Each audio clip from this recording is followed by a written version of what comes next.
ఇన్స్పెక్షన్లో మనం లోపల ఇక్కడ ఓన్లీ డైనింగ్ ఏరియా కాకుండా లోపల స్టోరేజ్ ఏరియా, కిచెన్ ఏరియా ఇవన్నీ ఇన్స్పెక్ట్ చేస్తాం.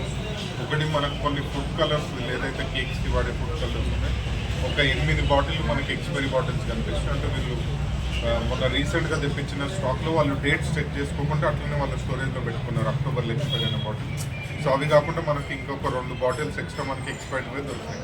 ఎక్స్పైర్డ్ బాటిల్స్ అన్నీ సీజ్ చేసి వాటిని ఇక్కడే వాళ్ళ ముందే వాళ్ళతోనే ఓపెన్ చేయించి అవన్నీ డిస్కార్డ్ చేస్తాం మనం.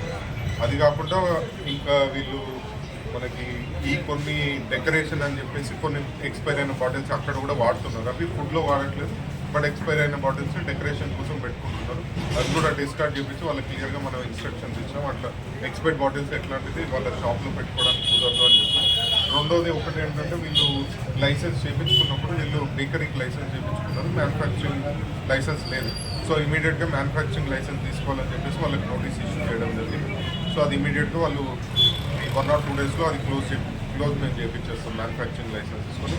మూడవది ఏంటంటే కొద్దిగా లోపల మాకు కొన్ని కేక్ తయారు చేసే సెక్షన్లో అక్కడ కొద్దిగా మాకు నీట్గా లేనట్టు కనిపిస్తుంది అక్కడ మాకు నీట్గా లేని పరిస్థితి. సో అదంతా క్లీన్ చేసుకుని అదంతా ప్రాపర్గా చేసుకోవాలని కూడా వాళ్ళకి ఇన్స్ట్రక్షన్స్ ఇచ్చాం. అది కాకుండా మనం వీళ్ళ దగ్గర నుంచి ఒక కేక్ శాంపుల్ ఏదైతే వీళ్ళు క్రీమ్ కేక్ తయారు చేసారో దాంట్లో కలర్స్ కొద్దిగా ఎక్స్ట్రా యాడ్ చేసి ఉంటారేమో అని ఒక సస్పిషన్ తోటి ఆ కేక్ శాంపుల్ కూడా మనం దాన్ని లిఫ్ట్ చేసి ల్యాబ్కి పంపిస్తాం.